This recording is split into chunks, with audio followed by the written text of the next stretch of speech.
Bon, allez, petit essai de la 990 Duke. Ah merde, attends, oh putain, je suis sur la 1390, c'est celle-là que je dois essayer. Ouais, donc pour la blague, hein, parce que les deux sont vraiment très similaires. Bon, ouais, c'est pas la même chose, je vous rassure. Mais bon, avec ce nouveau phare, allez, on va aller essayer cette nouvelle 990. Merci Bike Avenue pour le prêt. Encore une fois, on enchaîne les essais avec Bike Avenue. La dernière fois, c'était l'Hypermote. Là, c'est la 990.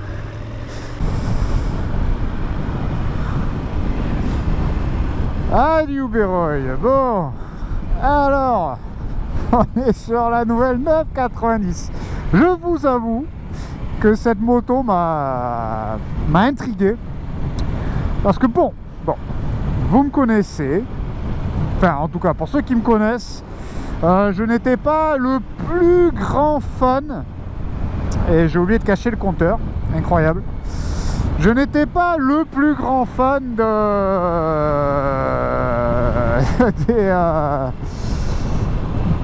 des Duke, surtout des 790 et des 890, pour plusieurs raisons.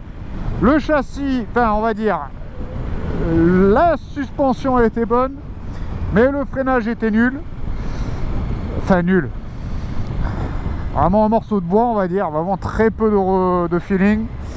Et un moteur, je dirais, un peu ennuyeux, prévisible, et un bicylindre en ligne plutôt traditionnel, outre le bruit au ralenti qui était quand même fort sympathique.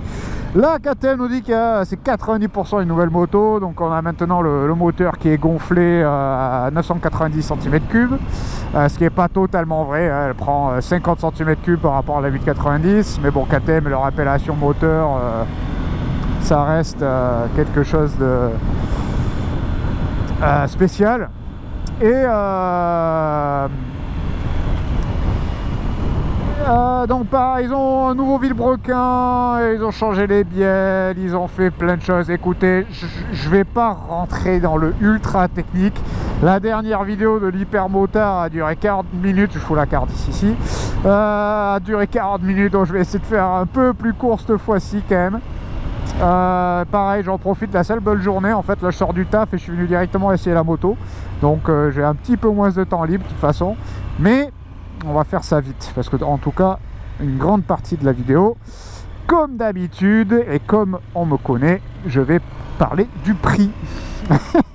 Je pense déjà, vous voyez où je vais en venir.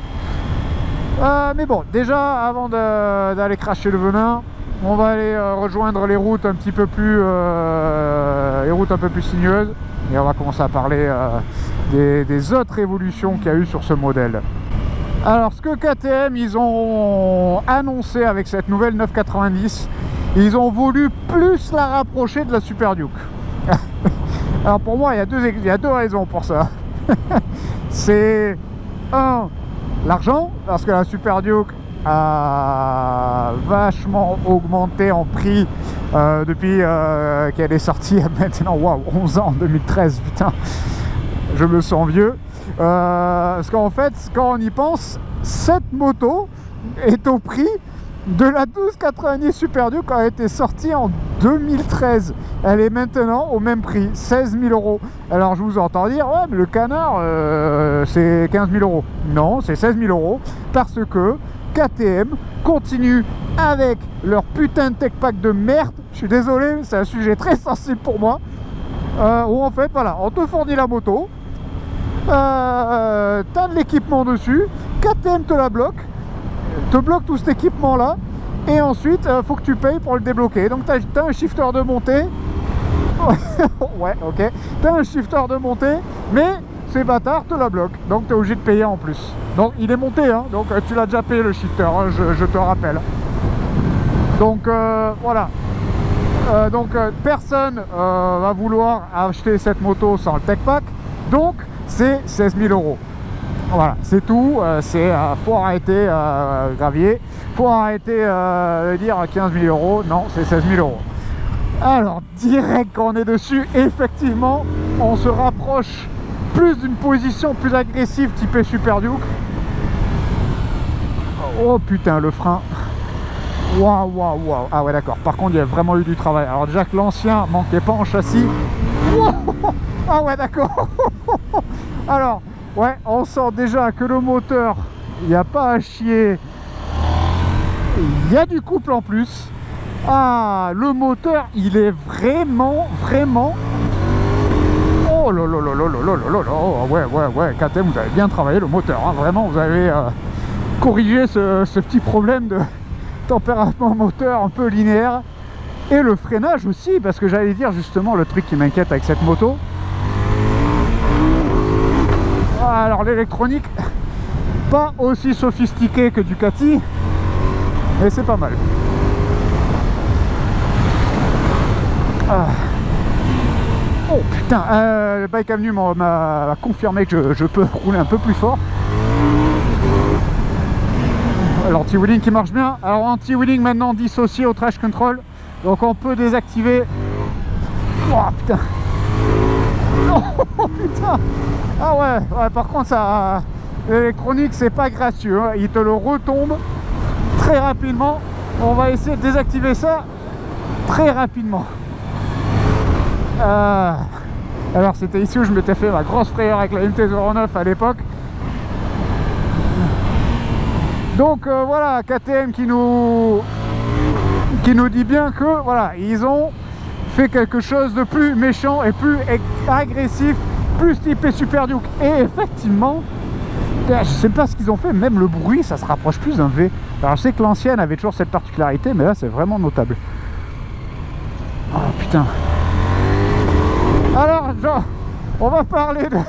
Alors dans l'hypermoteur, dans la vidéo de l'hypermoteur, je parlais de l'induction, du bruit à la boîte à air, de l'induction. Alors beaucoup de gens m'ont repris. Effectivement, c'est pas l'induction, c'est l'admission. Alors là, la raison pourquoi j'appelais ça l'induction, c'est parce qu'en anglais, en fait, pour tout vous dire, le français n'est pas ma première langue, et qu'en anglais, on dit toujours admission. Donc, c'est pour ça que je disais non, induction, je mélange, je suis concentré là. Donc voilà pourquoi je me suis trompé. Excusez-moi, j'ai fait 40 minutes de vidéo, mais les gens se sont bloqués là-dessus. Bon, on va dire là, c'était au début de la vidéo, donc mais bon, bref. Waouh, mais effectivement, on sent que la moto a été aussi quand même rigidifiée. Même au niveau du châssis, le cadre, suspat et tout, on sent que c'est rigidifié, hein. On se rapproche plus de quelque chose de sportif comme la Super Duke et moins typé roadster quoi, hein. Vraiment, oh la nouvelle GS, la première fois que je la vois dans la chair. Après voilà, le frein arrière pareil, excellent, hein. Oh, la puissance du frein arrière est vraiment bien. Donc ils ont vraiment fait un bon travail sur le freinage. Et aussi j'ai remarqué les leviers sont plus rigides. Parce que c'est vrai que les KTM, ils avaient tendance à mettre vraiment des alliages vraiment molles. Et vraiment, t'appuies dessus, t'as l'impression que c'est du chewing-gum. Là, ils ont bien tout rigidifié. Donc, pareil, on voit quand même une finition à la hausse. Ce qui peut quand même justifier l'écart de prix. Et même pareil, au shifter, vu qu'on a gagné cette rigidité, le shifter, ils sont plus précis, plus nets. Donc, voilà, on remarque qu'il y a quand même des choses qui justifient un petit peu la montée en prix, mais pas complètement justifié quoi. Ouais, dis donc, alors KTM, l'écran LCD, hein, TFT, infomoto, truc, tac. Trash control, quick shifter, mode conduite, slide, sport, ouais. Moi ce que je veux savoir, info trajet. Ah, peut-être parce que je roule, je peux pas changer j'ai le trash control mais pas l'anti-wheeling. Bon bref, de toute façon, faites-moi confiance, ça lève. Bon, effectivement on trouve un châssis beaucoup plus rigide. on trouve une moto quand même ouais, plus plantée, on va dire peut-être moins souple. Elle travaille moins, on sent qu'ils l'ont rigidifié, quoi, hein. C'est quand même plus sportif. On a un moteur bien beaucoup plus et on a des freins qui marchent. Et on a un plutôt bon feeling. Je suis agréablement surpris par les évolutions du freinage. Ouais, putain, le freinage, il est bon. C'est pas du Brembo, mais c'est bon, quoi. Mais ce que je vous propose, là, c'est qu'on arrive à un petit spot où j'aime bien faire mes petits walk-around. Donc on va s'en remettre de ces émotions. Et on va faire un petit walk-around de la moto. Et on va reprendre l'essai après. Allez, à tout de suite, les gars. Bon, allez, la nouvelle 990. Bon, allez, on va parler de l'esthétique. Alors, je sais que les goûts et les couleurs, c'est compliqué. Pour moi, c'est compliqué. Même juste nettoyer, quoi. Va nettoyer dans ça, là, tout ça, là. Ça va être encrassé. Là, la vis, ça va être encrassé. Là, dedans, je te reparle même pas. Ça va être compliqué. Bon, ça, c'est pratique et esthétique. Bon, ben... allez, dites-moi dans les commentaires ce que vous en pensez. Moi, ouais, non. Je suis désolé, je suis vraiment pas fan. Bon, allez. Le nouveau LC8C. J'espère que les problèmes de fiabilité ont été enfin traités sur ce nouveau modèle. Les petits étriers Brembo, KTM, pardon, donc c'est du fait maison, comme on peut dire. Donc le look vraiment un peu typé futuriste, hein, vraiment un peu UFO, enfin OVNI, quoi. Hein. Le silencieux, un nouveau bras oscillant, donc on a quand même un long empattement de 1473 si je ne me trompe pas, donc quand même un long empattement, ce qui rend la moto bien stable, hein. Vraiment sur les virages rapides c'est stable, hein. Ils ont vraiment rendu plus sport ce modèle. Hein. Petit valve coudé d'origine, toujours fortement apprécié. Le petit support de plaque, bon il est pas beau mais il est pas vilain. Ils ont fait du coup aussi ce nouveau, voilà, en fait il n'y a pas de feu stop. Enfin les feux stop sont dans les clignots. Donc quand on freine c'est ça qui s'allume, c'est pour ça que c'est rouge et allumé.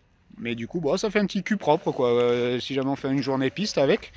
Et avec ces évolutions, je pense que c'est pas déconnant de faire du circuit avec ce modèle. Et bien voilà, en fait on déconnecte sous la selle et hop on n'a plus de support de plaque. Donc ça c'est pas mal.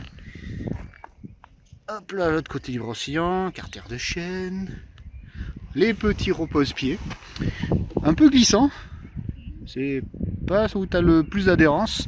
Pareil pour le levier de vitesse. Il est très petit, un petit peu caché. Pareil, je pense pour améliorer la garde au sol quand on incline. Vraiment toute petite béquille. Même dans le gravier, elle s'enfonce un petit peu. Très petit, ce qui est un peu... bon, c'est coutume de KTM. Ils ont toujours fait des petites béquilles. Côté gauche du moteur, beaucoup de plastique, mais bon, KTM souvent nous a habitués à une bonne finition quand même, hein. C'est propre, bien rangé, propre. KTM ils ont toujours été très très forts à ça, à faire des caches-misères. Petit amortisseur de direction d'origine. Petit levier, guidon noir, voilà. Un petit connecteur apparent là, bon, rien de méchant. Fourche réglable, compression. Ça c'est toujours bien avec les petites molettes, donc pas besoin d'outils. Amortisseur arrière, il faut des outils. On a juste le réglage de la précontrainte à l'arrière. Ça m'étonne. Non, c'est vrai. WP ils ont fait ça. Ah non. Non, t'as aussi le réglage. Est-ce que ça veut bien se focus? Voilà, merci. Avec les petites White Power Apex, j'adore ces suspensions. Vraiment, c'est du souple, plus souple, mais dur en même temps. Je trouve que c'est vraiment des très bonnes suspensions pour la route. Ça prend bien les pètes, mais ça reste bien planté. Bon, mais voilà. Ça, c'était le petit walk-around. On va reprendre la route. Je crois qu'on a fait le tour. Le petit radiateur exposé. Hein, ça fera peut-être acheter une petite grille. Et puis voilà quoi, la boucle arrière, du moulé, je suis pas hyper fan, je préfère le tubulaire, mais bon. La finition a été changée, je crois, j'ai l'impression. C'est joli, c'est pas mal. Et voilà quoi. Allez, on reprend la route les amis, à toutes. Allez mon vilain petit canard. Mon vilain petit ovni. En tout cas, les nouveaux Komodo, c'est vrai que j'ai pas très montré, j'ai pas beaucoup. Blep, blep, blep, blep, blep, blep. Oui, le canard. Ah oui, attends. On va voir. Bon, les menus KTM, ça a toujours été bien. Hein. Moi, j'ai toujours beaucoup aimé les menus KTM. Bouton changement de vitesse, éclairage, diurne, heure date, unité, langue, poignée chauffant, mode démo. Voilà, c'est ce mode démo qui me casse les couilles. Ben je ne sais pas.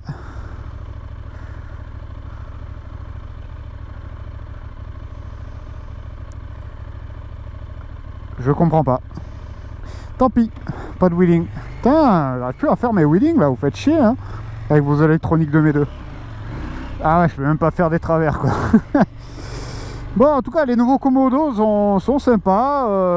Il y a le régulateur qui est là, les warnings, navigation plutôt simple. Je trouve que c'est ergonomique. Je crois que c'est rétro-éclairé. Klaxon, ça, je sais pas ce que c'est ça. On a le plus et le moins, comme à la Super Duke. Et voilà. Bon, ben écoute, voilà, ces évolutions, du coup, on gagne 3 chevaux par rapport à l'ancienne. Donc, on est maintenant à 123 chevaux. On est à 180 kg à sec, donc on va être en dessous de la barre des 200 kg tout plein fait. C'est voilà, du très bon Gomard d'origine, c'est du Michelin, les pilotes GP. Il n'y a rien à dire, c'est une très bonne moto, pareil rétro à la Super Duke. Voilà, vraiment, ils ont quand même gommé les problèmes que j'avais avec la 890. À voir avec la fiabilité. J'espère que ça a été résolu. Bon, maintenant, ben, on va parler un réservoir de 15 litres aussi. Je crois que ça a été un petit peu augmenté par rapport à l'ancienne. Et encore, j'ai un doute. Mais voilà, 15 litres, généralement ces moteurs consomment très peu. On est toujours vers les 5 ou 6 litres au 100. Donc facilement 200 bornes sur un plein. Ah, vraiment c'est une excellente moto. Et vraiment pour la route on n'a pas besoin de plus. La Super Duke en soi c'est ridicule pour la route, c'est beaucoup trop. Mais et là pour moi c'est le compromis enfin c'est un roadster par excellence. C'est un vrai roadster, c'est une moto pour la route. Le Super Duke, ouais, même la presse, ils ont fait les essais de la Super Duke uniquement sur circuit. Ils n'ont même pas fait un essai route. Même les gars de la presse en plein, ils disent ouais c'est dommage, on n'a pas fait une balade route quoi. Ils ont fait que du circuit, donc c'est... Tu vois dans quelle direction KTM est allé. Et je pense qu'en fait comment KTM il voit cette moto, c'est justement le gars qui veut pas une Super Duke pour la piste. La Super Duke c'est devenu le gars qui veut faire du circuit avec son roadster, avec une position de roadster et être confortable. Et KTM ils ont fait celle-ci pour être le roadster ultime. Mais bon, donc pour ça je suis tout pour. Je suis d'accord qu'on n'a pas besoin de 190 chevaux pour la route. Dit le gars qui a une MT10 de 170 chevaux. Mais bon, c'est hypocrite je sais, mais la MT10 je pense pas que je vais la garder longtemps. Mais bon bref, je suis d'accord que 120-130 chevaux c'est largement assez. C'est pour ça pour moi c'est voilà, les middleweight, les MT-09, les Street Triple, les Duke, c'est le compromis parfait pour la route. Et là effectivement ils ont donné ce moteur, le punch qui manquait là, ce couple, ça là, ouais, c'est ça qui file la banane qu'on est sur la route. L'avant est planté, c'est cool. La moto on sent que c'est une moto longue, mais elle met en sécurité, elle est stable. Alors l'avant elle va avoir tendance à bouger si on accélère en gros, mais forcément vu qu'il y a beaucoup plus de couple qu'avant, et bien l'avant se délaisse. C'est un peu comme les anciennes MT-09. Moi j'aime bien ça, j'adore, ça fait une moto vivante, ça bouge, c'est cool, moi j'aime bien tout ça. Après, voilà, par rapport à un 3 cylindres comme un T09, on va avoir un petit peu plus de vibrations. Ça reste un bicylindre, surtout que KTM, il a cale. Ils ont fait un calage irrégulier, on va dire, donc c'est pas parfaitement homogène, c'est toujours un petit peu en décalé. On va sentir beaucoup plus les vibrations.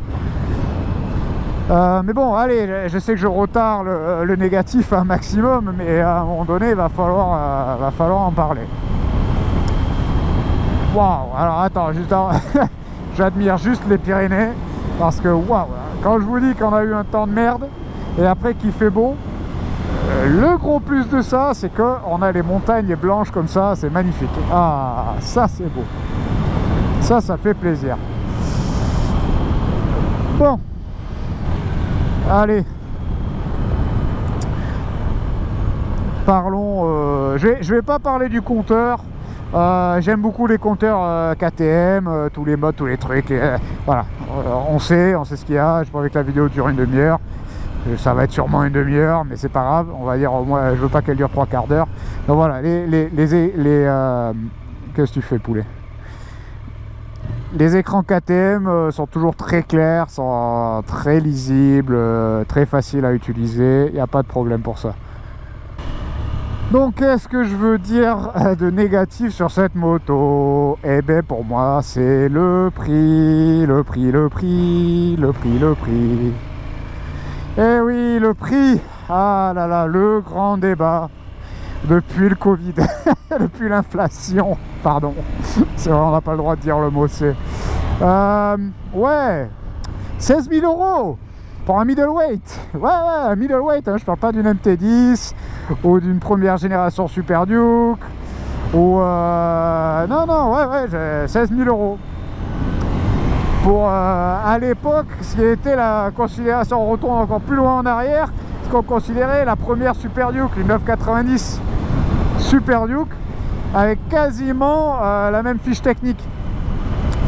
Bon, la moto est très bien, il n'y a pas à chier. Les 16 000 €, ça me fait chier parce que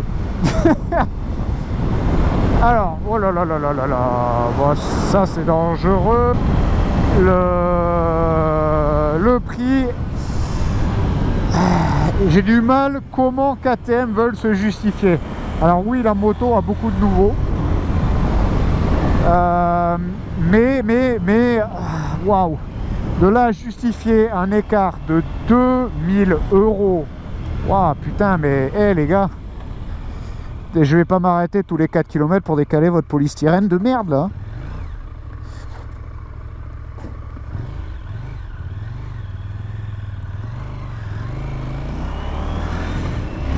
Et encore je dis ça par rapport à la R. Donc la R étant, c'était l'ancienne 890 Duke, la R donc qui avait quand même les suspensions haut de gamme, les Brembo, et je veux dire elle freinait mieux que celle-ci quoi. Alors ouais, on n'a pas, c'est un peu différent. Ouais, après tu roules comme ça et tu fais ouais. Et alors ouais, le compteur par contre, mais c'est waouh, c'est ouais, non vraiment ils ont fait un bon progrès, mais pour moi le prix est complètement injustifié les gars. 16 000 €, qu'est-ce que vous avez fumé? Bah, déjà je veux même pas savoir ce que vous avez fumé, parce que déjà vu comment vous avez dessiné, fait le dessin de cette moto, ça m'inquiète. Mais ouais, putain, je croyais que c'était du sale. Dommage, j'adore ce virage en plus. Mais oh là là là là, et ouais, mais la reprise par contre, le frein moteur, moins fort que ce que j'aurais cru et moins fort que la Super Duke. Oh là là, et ça pète en plus. Ah, après c'est un régal à conduire, hein. C'est bien mieux que les anciennes, il n'y a pas à chier. Mais le prix n'est pas justifié. Je veux dire, si c'était 16 000 € pour la version R avec du Brembo, des suspensions, truc, ouais, peut-être. Mais c'est la standard les gars. La R, vous allez la sortir à combien? La R, vous allez la sortir à combien? Si là elle est à 15 000 € sans le tech pack, qu'est-ce que vous allez faire de la R, les gars? La R, vous allez la sortir à 17 000 € ou quoi? Vous êtes malade. Vous êtes malade. KTM, ils se touchent au niveau de leur prix. Ils se touchent. Mais après à rouler, c'est génial. Ouais, tu peux pas faire de glisse pareil, l'ABS. En plus, j'aurais pu le désactiver, j'y ai pas pensé. Hop là, putain. Ça, c'est mon erreur. J'ai très mal pris le virage. C'est... Ouais, la suspension, j'adore. C'est le freinage, beaucoup mieux. Le moteur, il y a un coup de pied au cul maintenant. Pour la route, t'as pas besoin de plus, c'est très bien. Là, maintenant, voilà, faut aimer le look. Et faut aimer le prix. Faut aimer le prix, je suis désolé, mais si là, je suis sur le marché de la moto et je veux un roadster middleweight, je veux dire, t'avais la Triumph Moto 2 pour 1000 € moins cher. Un truc en full all-ins, carbone, édition limitée, un look magnifique pour 15 000 €. 15 000, le même prix que celle-ci sans le tech pack. Vous êtes malade. Vous êtes malade, KTM. Donc, bon, voilà, ça, allez, c'est la gueulante. Elle allait arriver, vous le saviez, mais voilà, c'est là où je peux pas dire oui. Je peux pas dire oui sur cette moto. Mais le reste est génial. Le reste est génial. C'est pour ça que c'est frustrant, parce qu'il y a un potentiel pour être une super moto, mais personne ne va foutre 16 000 € dans ça. Oui, mais tu vas pouvoir négocier le tech pack avec le commercial. Alors oui, mais j'ai toujours eu la même réponse depuis des années avec cette excuse. Oui, mais c'est quelque chose d'autre que tu aurais pu négocier. Je veux dire, ça c'est de la négoce. Mais... Et encore, je sais même pas si on peut négocier aujourd'hui avec les marges de merde qu'ils ont. On peut même plus négocier, j'ai l'impression. Mais tu vois, voilà. Mais c'est quand même quelque chose que tu aurais pu négocier. Tu aurais pu... Imagine, t'as la moto avec le tech pack d'origine, tu aurais pu négocier autre chose. Tu aurais pu négocier une bulle, un capot de selle pour la rendre plus jolie, un support de plaque en alu, un support de plaque court, et nouveaux rétro, je sais pas moi. Mais voilà, c'est... Ah bah écoute. En soi, je vais m'arrêter là parce que il n'y a pas grand chose de plus à dire. C'est c'est une Duke 890, mais en mieux. Mais le prix a dépassé le mieux. Tu vois ce que je veux dire? Donc à ce stade, je peux pas vous dire d'acheter ça. Mais je veux dire, achète une 890 Duke R d'occasion. Sauf si vraiment tu kiffes le look. Si tu kiffes vraiment le look, voilà, fais-toi plaisir. C'est vrai, ça fait... Avant, je sais qu'on disait toujours les anciennes Duke, c'était des mini Super Duke. C'était vrai. Mais là, effectivement, on se rapproche beaucoup plus de la Super Duke qu'avant. C'est clair. Après, bon, voilà, hein, c'est comme tout. Je pense pas que je suis plus intelligent que l'équipe marketing de KTM. Parce que ça fait des années qu'ils font ça et que personne ne leur dit rien et que les gens achètent leur moto. Donc voilà, après je sais que ça a toujours un petit peu énervé les gens, mais bon, là je me demande en fait ce qui me fait peur avec ce modèle, c'est est-ce que c'est la goutte d'eau en trop pour KTM? Est-ce que c'est là où ils ont trop poussé, ils ont trop abusé, et là où les gens vont commencer à dire non? Voilà. Et tu vois, genre, il me semble avoir vu des commentaires de gens disant ouais, je suis pro KTM, j'adore leur moto, mais là j'arrête quoi, je commence à regarder ailleurs parce que je peux plus. Je peux plus. Et pour moi c'est justifié avec cette moto d'avoir cette opinion. Pour moi ça va être un 8 sur 10. La moto est super, mais moins un point pour le look, je suis désolé, je sais que c'est subjectif, mais là je peux pas rien faire. Donc moins 1 et un gros 1 pour le prix. Limite c'est 2 points juste pour le prix. 2 points pour le prix. Mais ouais, c'est une super moto. C'est une super moto. Encore une fois, KTM, ils savent faire des motos. Mais voilà. Donc un 8 sur 10. Un 8 sur 10 du canard. Merci Bike Avenue. Donc Bike Avenue, le concessionnaire KTM à Pau. Hop là. C'est un magasin avec plein de marques et plein de modèles de motos, donc vous allez vous en mettre plein les yeux si vous allez rendre visite. Essayez cette moto quand même, hein. Je suis pas en train de dire enfin oui, je suis en train de dire ne l'achetez pas. Non mais non, je suis pas en train de dire ne l'achetez pas. Encore une fois, c'est les goûts, les couleurs.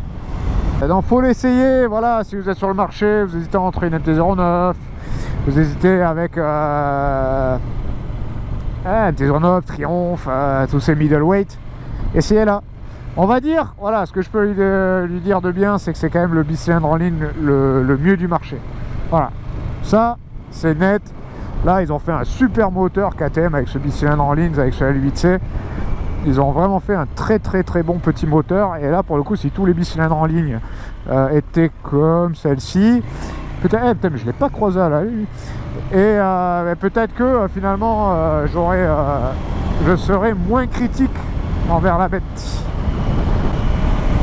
Enfin bon, merci d'avoir regardé la vidéo. On va dans les commentaires, on en parle, qu'est-ce que vous en pensez? Peut-être que le prix est justifié, il y a un truc que j'ai loupé, alors allez, dites-moi dans les coms. J'essaie de répondre à tout le monde. Et voilà quoi. Allez, ciao les gars, à la prochaine.